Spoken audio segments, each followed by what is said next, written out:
Good morning. I see you guys are happy. Everybody's talking. Good gossip, huh?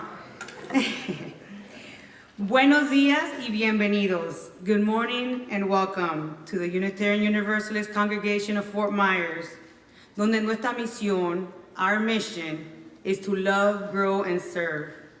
At the UUCFM, we strive to create community where everyone feels a true sense of belonging, regardless of race, ethnicity, age, ability, sexual orientation, gender identity, gender expression, spiritual path, or national origin. Aquí todos caben. Everyone belongs here. My name is Melyssa Caballero, Worship Associate, Office Administrator, and I am delighted to be your Worship Associate on this beautiful morning. We want to extend a warm welcome to our guests today. If you're here, hi. Nos encantaría conocerlos mejor. We would love to get to know you better. Please just take a moment to fill out a connection card available on the welcome table through the center doors or virtual in the chat.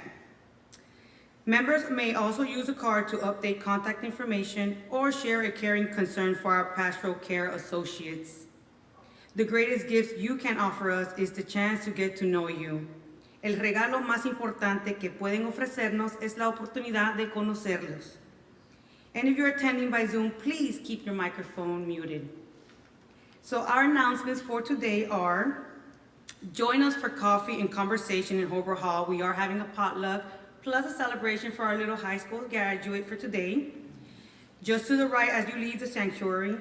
And while there, please visit our social justice table with information on community partner and t-shirts for sale.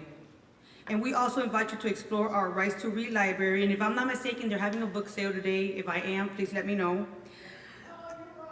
Okay, good, cool, okay. And it's located to the left at the end of the offices. Discover books on diversity, equality, inclusion, LGBTQ+, culture, spirituality, and even some band titles. So come connect, learn, and share. Also, our Monday's book club, it is postponed until further notice. Our Monday meditation group is still going on, if I'm not mistaken. Wednesday, our resilience group is postponed until further notice. Our music rehearsal on Wednesdays, both on the 24th and on the 31st, is postponed.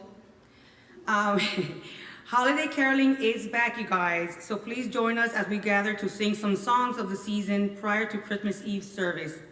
So we'll gather at 5 p.m. on the porch just outside the sanctuary doors, and words will be provided. And then our service will start at 5:30. So I hope to see you guys here. And Saturday, CUPS meeting is canceled. Thank you.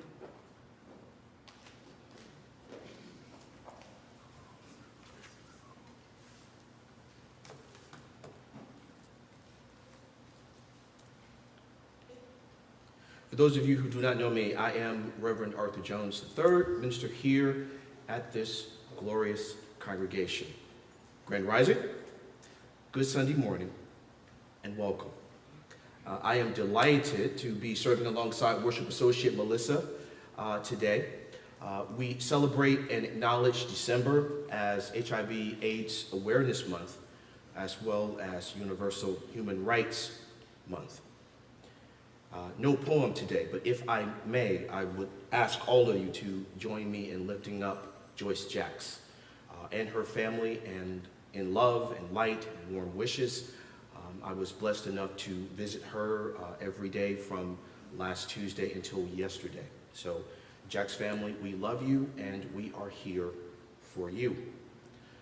Not to sound like a late night talk show host, but we have a jam-packed service in store for you today.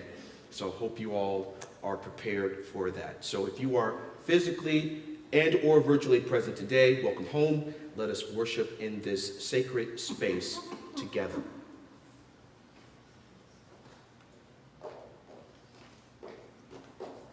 Okay, time for the chalice lighting. We are gonna light our chalice first. We light our chalice as a beacon of community, justice, and hope. a flame that gathers us together in spirit. We're also going to light the Advent candles, which are faith, hope, joy, and today love. These flames remind us that the light grows step by step, guiding us towards compassion and renewal. Also, our Hanukkah candles, all 8 standing tall beside the Shamash. Their glow recalls the ancient miracles when oil meant for one day burned for 8 nights, teaching us resilience and the power of hope. So if you will join me if you know the blessing. Baruch atah Adonai, Eloheinu melech haolam, asher yishanu b'mitzvotav, v'tzidkanu v'haved ner shel Hanukkah.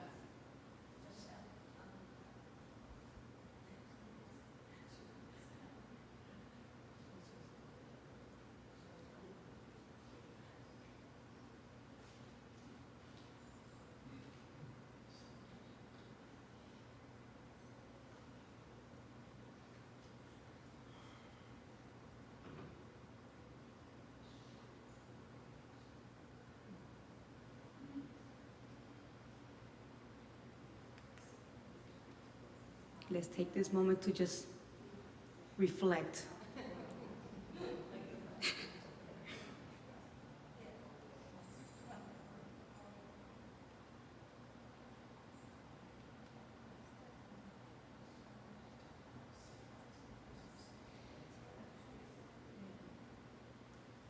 You're okay, Jennifer. Remember my background from last week? They just have their own personality.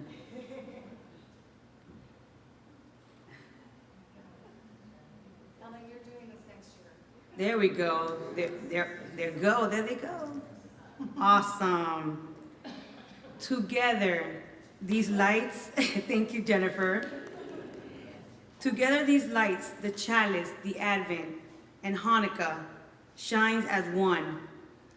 They remind us that even the longest night, light endures, multiplies when shared, and calls us to carry it warm into the world. Now please join me in body or spirit as we recite our affirmation. Love is the spirit of this congregation, and service is law. This is our great covenant, to dwell together in peace, to seek the truth in love, and to help one another.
Oh, that was nostalgic.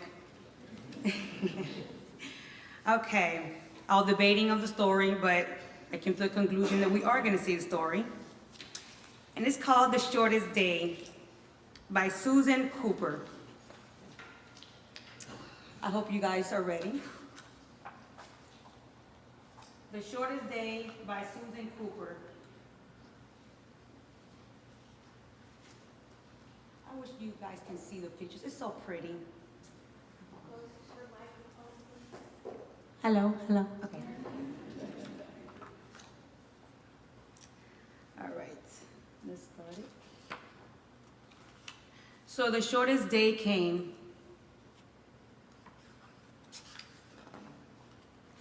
And the year died. And everywhere down the centuries of the snow-white world came people singing, dancing to drive the dark away. They lighted candles in the winter trees. They hung their homes with evergreen. They burned beseeching fires all night long to keep the year alive. And when the New Year's sunshine blazed awake, they shouted, revealing. Through all the frosty ages, you can hear them echoing behind us. Listen.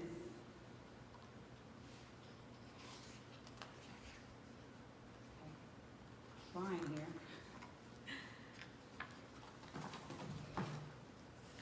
Technical difficulties.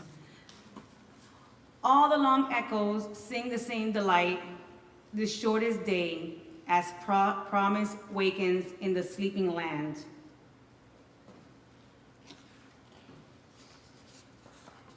They carol, feast, give thanks, and dearly love their friends and hope for peace.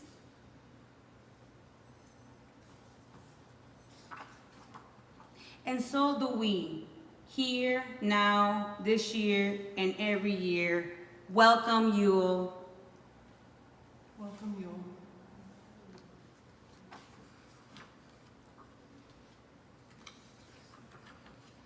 And that's the end, actually. Thank you. That was the shortest day.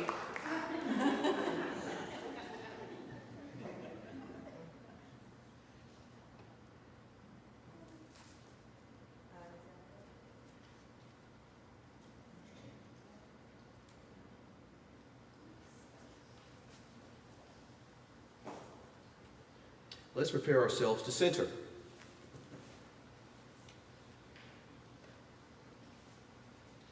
Winter began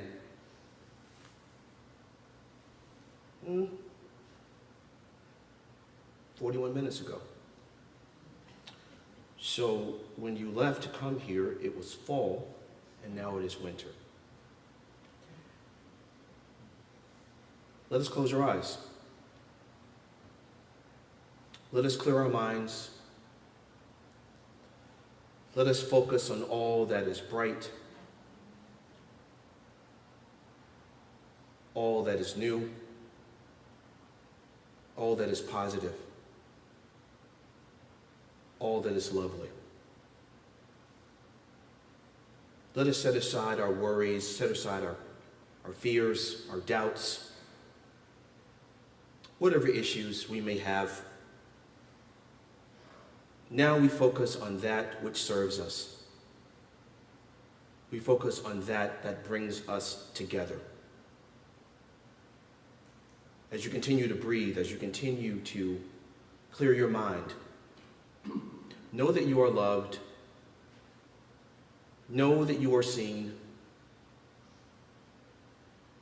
Know that you make a beautiful impact,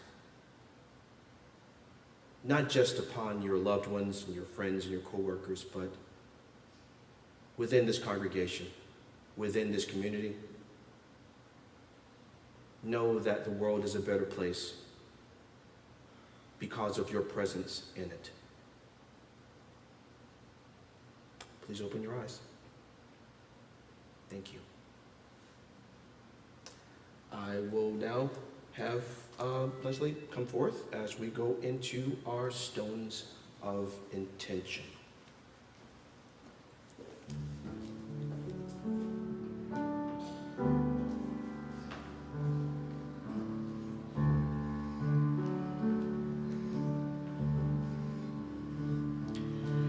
In German, the word Tannenbaum does not refer to a decorated Christmas tree, but rather to a fir tree, such as would be found in nature.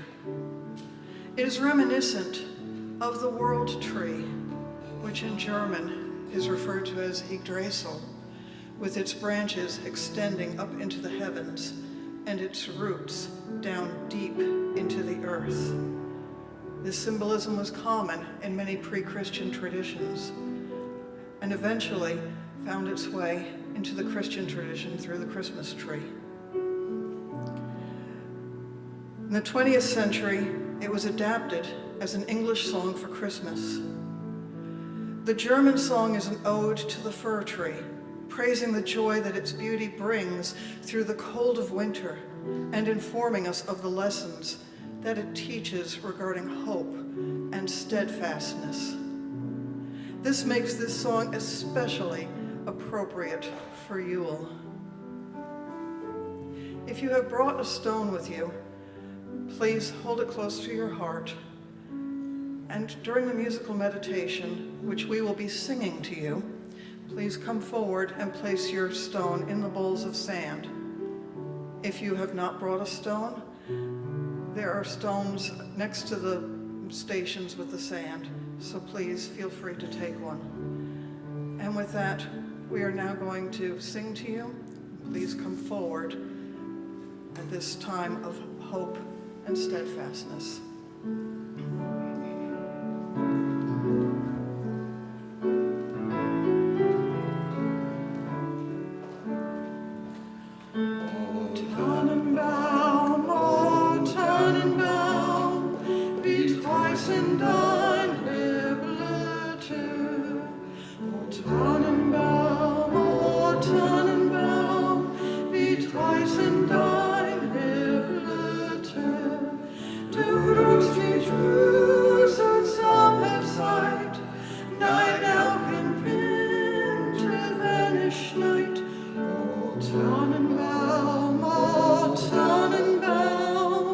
Wie treu sind deine Blätter.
Thank you, Mark, and thank you, Leslie, for that wonderful rendition.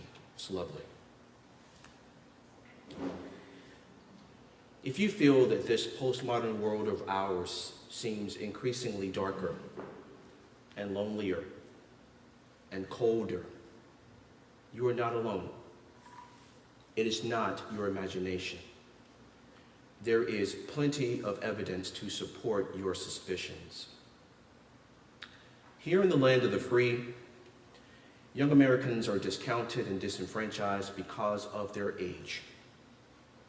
The only time many politicians want to hear from our young people is when those politicians need their votes, not before and not after.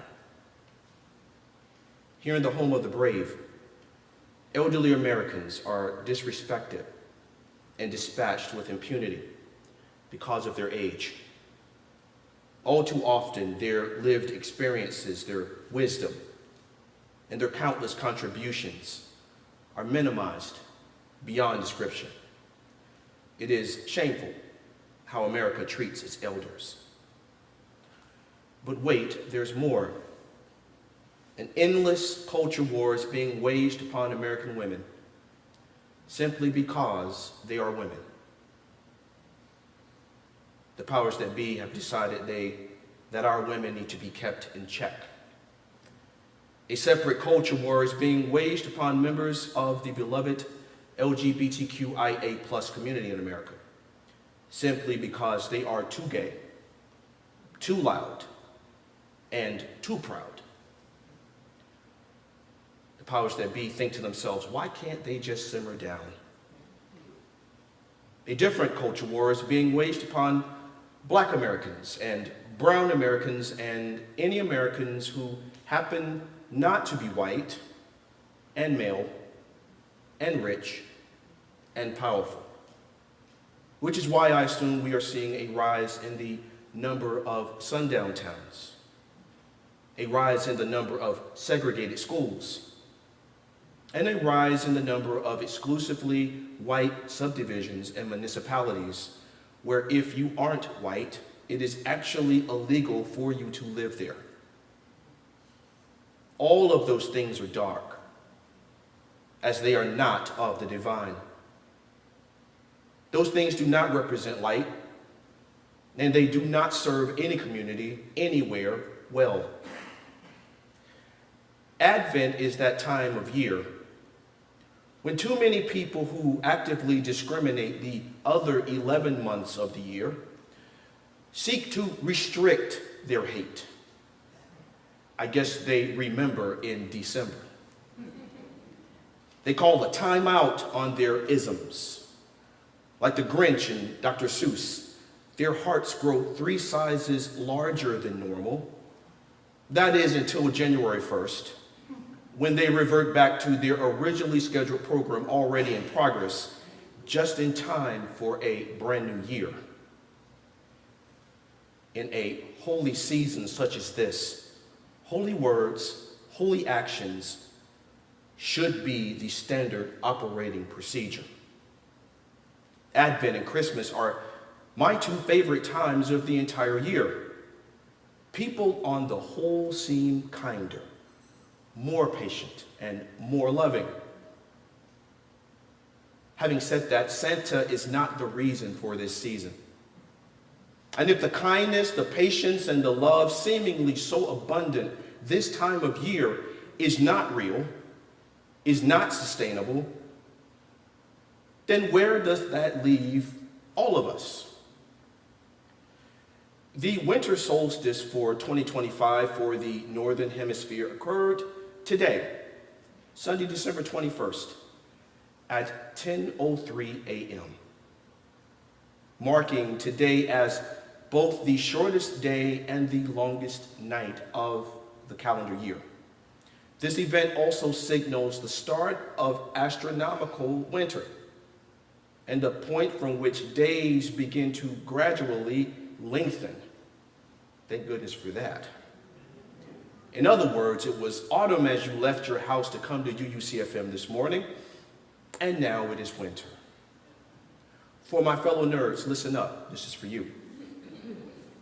10:03 a.m. Eastern Standard Time was the precise moment today when the northern hemisphere was tilted farthest from the sun, resulting in the least amount of daylight. As a direct result, the days will start getting longer from here on out, with more and more daylight hours to follow. So to recap, today is the shortest day of the calendar year with the least amount of daylight. Tonight will be the longest night of the calendar year with the most amount of darkness. That's not just scientifically true, good people.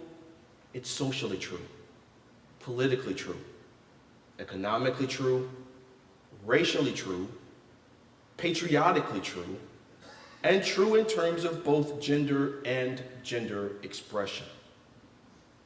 Today is also the final Sunday of Advent. For those of you who may be vague on exactly what Advent is, according to the National Shrine of St. Jude, the new year in the church begins with the season of Advent, a time to help Christians and observers of many different faith traditions prepare for Christmas, when the birth of Christ into this world is universally celebrated. I recently heard Advent described as Christ's arrival into this world in order to achieve history, mystery, and majesty. Advent is a season that lasts 4 weeks, beginning 4 Sundays before Christmas and ending on Christmas Eve. Therefore, Advent is not Christmas.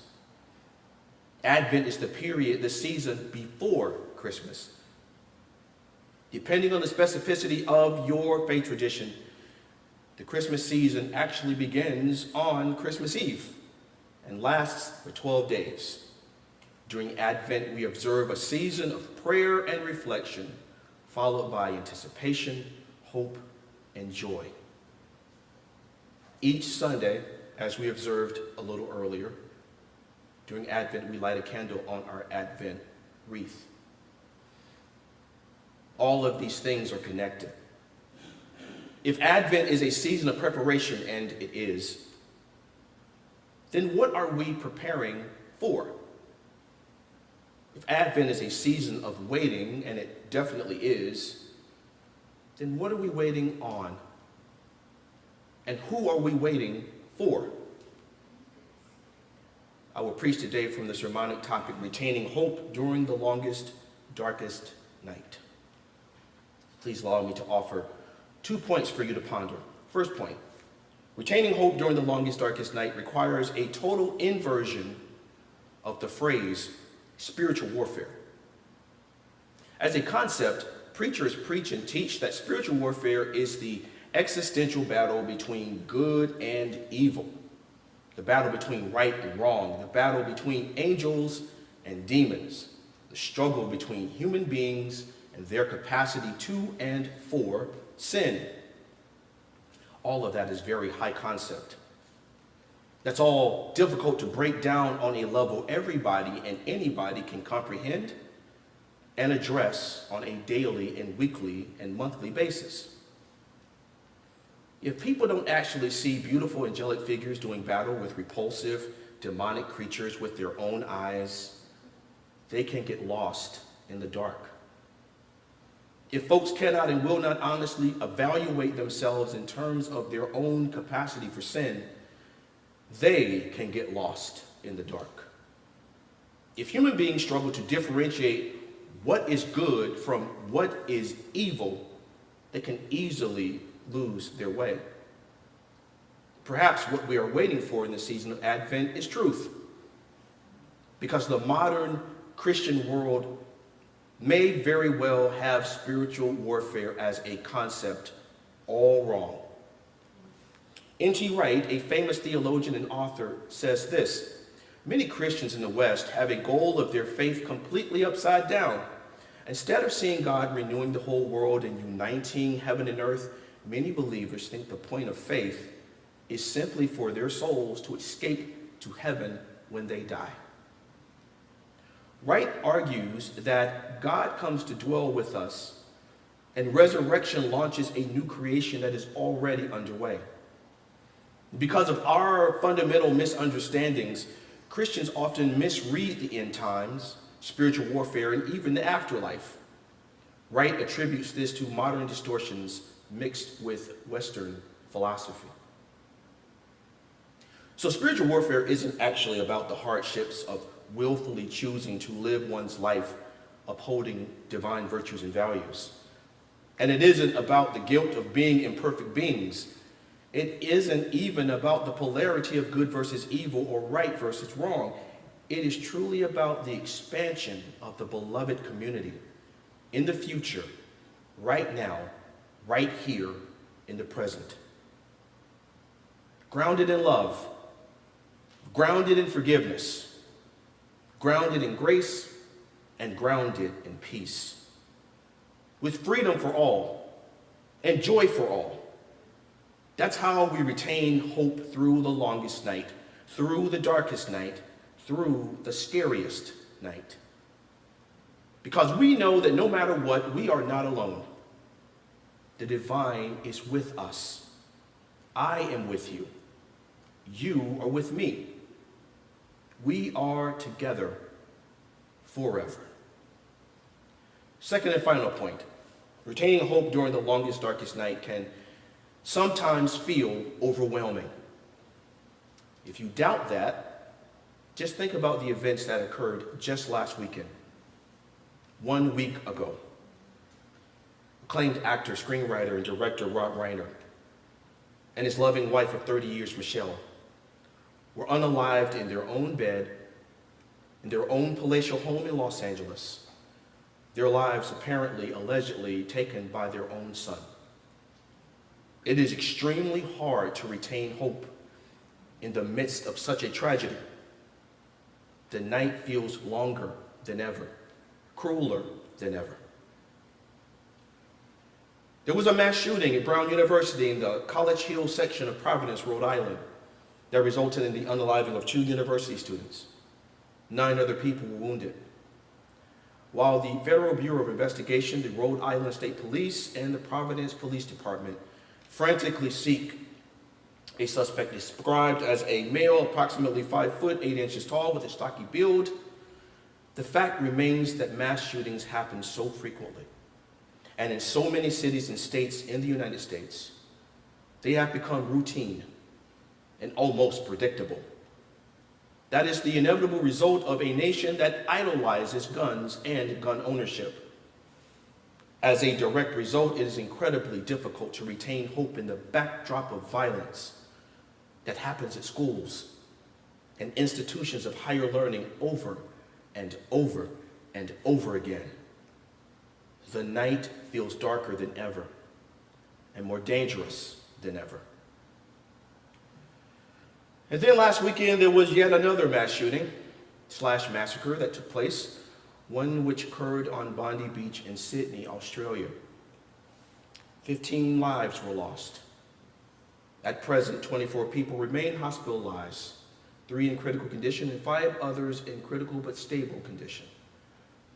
The victims included a 10-year-old girl, a British-born rabbi, a Holocaust survivor, and a retired police officer.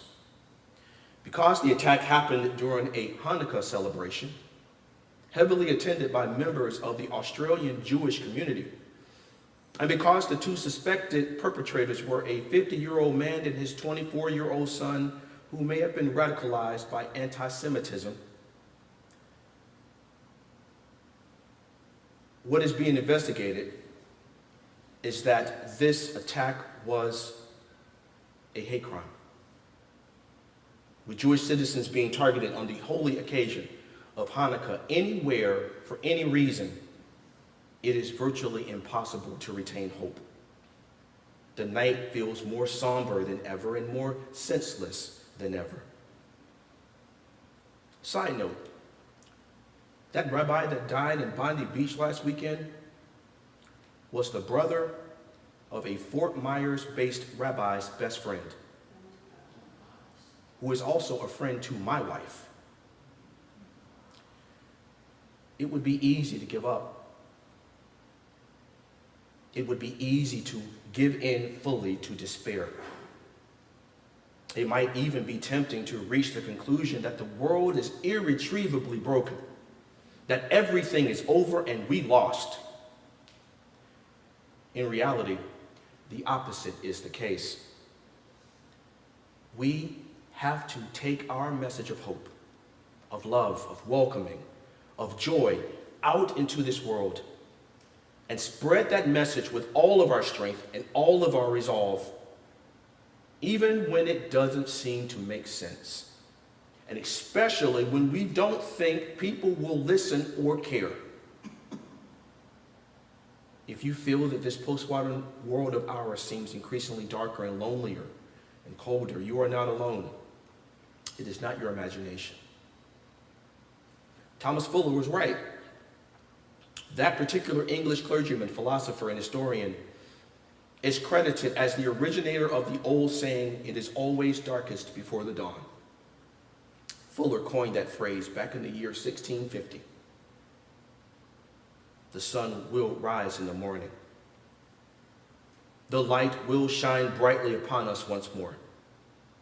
That is a scientific fact, something that can be anticipated, reliably predicted, and watched for. But we all have a role to play in this too. This isn't just on Mother Nature. There are countless ways for us to bring light into the minds and hearts and spirits of others. So we must find those ways. We must engage others in those ways, and not just in December, but every day of every week, of every month, of every year. What if, for Advent, we're actually waiting on you? What if we're waiting on each other? How cool would that be? I, for one, can embrace that concept. Blessed be.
That was pretty. Thank you. I'm a little cold, you guys. Okay. All right. So, one of the ways we live our spiritual values in the world is by making them real through the form of financial contribution. I invite you to animate your commitment to this community and be generous in supporting this congregational's work during this challenging time. Every month, we also donate funds to a local community organization that shares our values. Our monetary community sharing partner this month is Alliance for Fair Food, the Coalition of Immokalee Workers. The coalition works together to support farm workers confronting human rights abuses, including systematic wage theft, sexual harassment, health and safety violations, and in the most extreme cases, modern-day slavery in the Florida's tomato fields. They also maintain a museum documenting these human rights abuses. We are also gathering contributions for our annual staff appreciation gift. You'll find envelopes labeled staff in the pews next to the offering envelopes, as well as the welcome table. We invite you to give generously as a gesture of thanks for our wonderful staff whose dedication keeps every part of our congregation running smoothly. All undesignated contributions will be received by our community sharing partner. During this offertory, please place your connection card and offerings in the bag or follow the link in the chat box. The offering will now be generously given and gratefully received.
Now please join me as we recite our affirmation.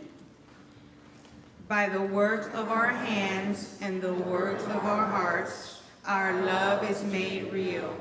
May we be grateful for all that is given and grateful for all that is shared.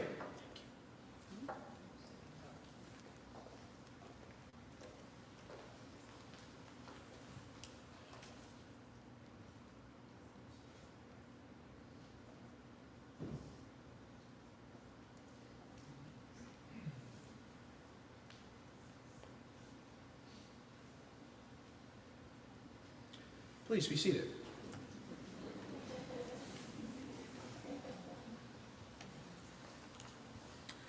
It is my honor and privilege to go into this next part of our service. If you would be so kind, John.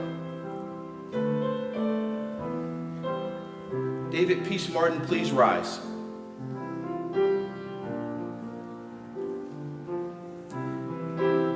David and his family who are with him would like all of us to know that he was struggling in public school academically and that he failed his freshman year due to mental health issues. David felt that he was surrounded by the wrong crowd of people. Therefore, he went into a mental health program, left public school, and surrounded himself with a new uplifting group of friends. Once he started in Florida virtual school and was matched with better mental health providers and resources, David was able to successfully complete his freshman year. Then he was able to continue to thrive. And ultimately, David went on to complete his entire high school education 1 whole year early.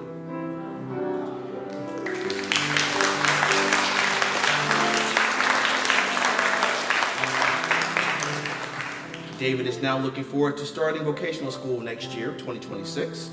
I believe he aspires to become an electrician. Is that correct? Okay. He also plans to become a trophy truck racer. One of David's life goals is to give back to his community, especially those who have already invested so much in him and for him. Ladies and gentlemen, please rise to your feet if you are able to show your love and your admiration for Mr. David Martin.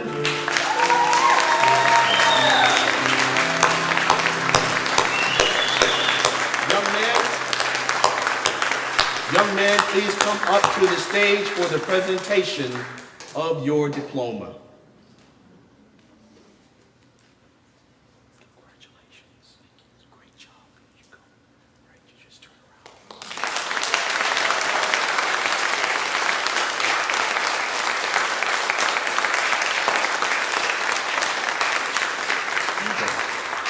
Very good. Right, you can see. David Peace Martin, everyone. And let's have a hand for his family who came to support him.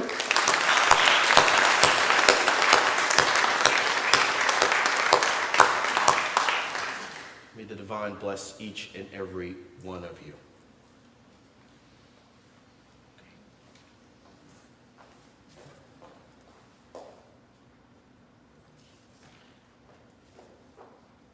I'm here to welcome new members. I'm gonna start off with the 2 Spanish speakers. I don't think they're here today. I wish they were, but I'm just gonna go ahead and present them and read their bios.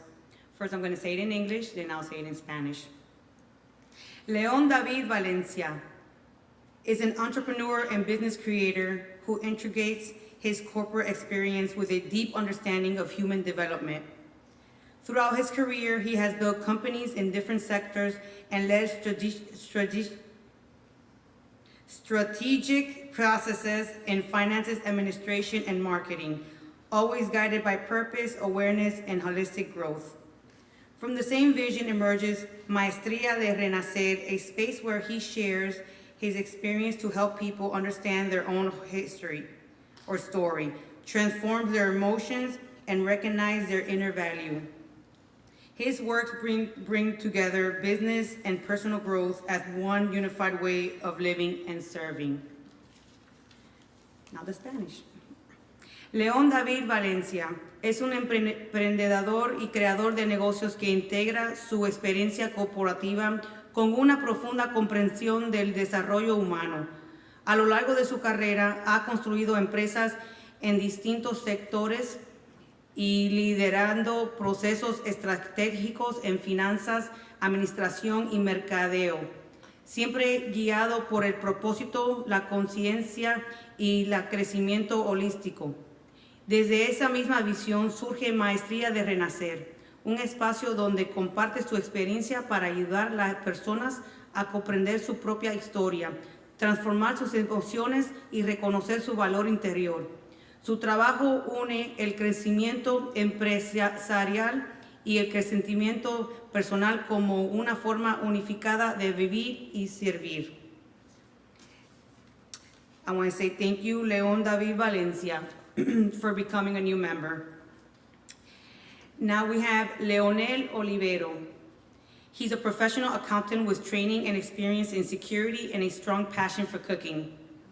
His love for gastronomy led him to pursue culinary studies and take part in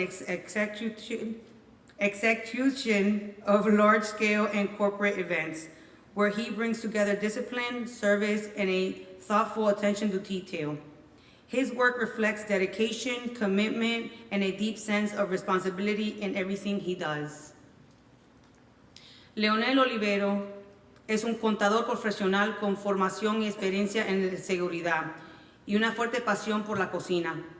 Su amor por la gastronomía lo llevó a estudiar artes culinarias y a participar en la ejecución de eventos corporativos y de gran escala, donde integra disciplina, servicios y una atención cuidadosa al detalle. Su trabajo refleja dedicación, compromiso y un profundo sentido de responsabilidad en todo lo que hace. Thank you, Leonel Olivero, for being a new member in our congregation.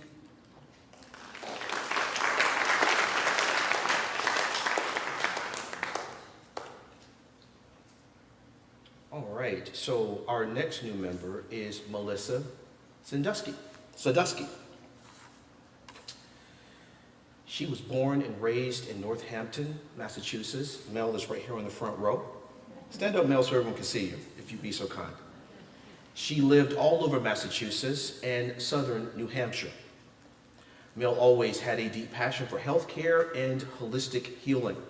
She has a professional background in nursing, both long-term and dementia patients, hospice, substance abuse clinics. She also began herbalism studies in 2023. Mel has been a Reiki master since 2017 and a psychic tarot card reader since 2024. She has studied the art and science of witchcraft and psychic tarot with Laurie Cabot as a part of the Cabot tradition since 2023. Here's Mel's own words. I recently relocated to Florida because I felt living in New England was no longer serving a purpose for my benefit, and there were more opportunities for growth in Florida with my spirituality. I see myself as a highly empathic, motivated, and open-minded person with an optimistic attitude. Thank you for letting me be a part of UUCFM.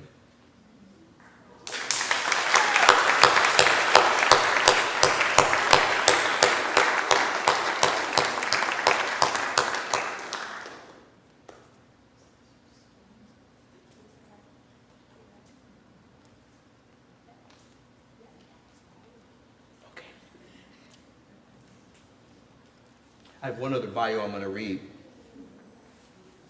and the bio is for Katarina Caraway Ross, who was born and raised in Arcadia, Florida, where she still lives. She majored in anthrozoology and minored in religious studies. These are her words. I grew up with a Christian background, and the current political climate is what led me to leaving that and having an omni-pagan view of religion. UUCFM has been so accepting of all beliefs, cultures, and identities, and that is what really drew me in. But it has been the genuine friendliness of the congregation that has me coming back. Katarina is not here with us today, but when she returns, we will welcome her warmly as a new member of our congregational family. Is she here? Where is she? Oh, Katarina, come on up, come on.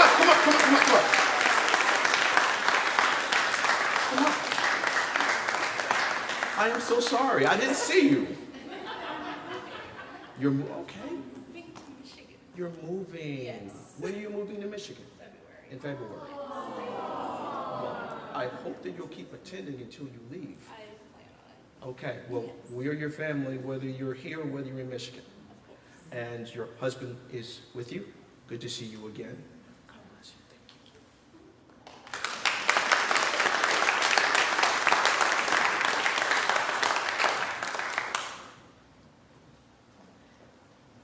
that concludes our new members for now.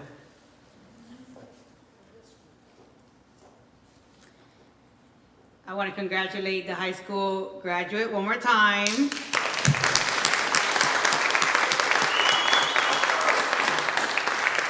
I told him he did better than me because I had to drop out and get a GED while he just went and did his high school diploma, which is awesome.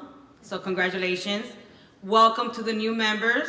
Thank you for coming and joining our family, making it a big, happy family. Now for the extinguishing of our chalices. I see that the Mornoro beat us. Okay, so please join me as we recite our affirmation. We extinguish this flame, but not the light of truth, the warmth of community, or the fire of commitment. These we carry in our hearts until we are together again.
A little farewell words. May the light that we have kindled today guide us forward. The solstice reminds us the sun returns. Hanukkah teaches resilience and hope. Advent calls us to faith, hope, joy, and love. We celebrate new beginnings and new members. And we go forth, carrying shared light into the world. Blessed be. Amen. Have a great Sunday and join us in Hobart Hall.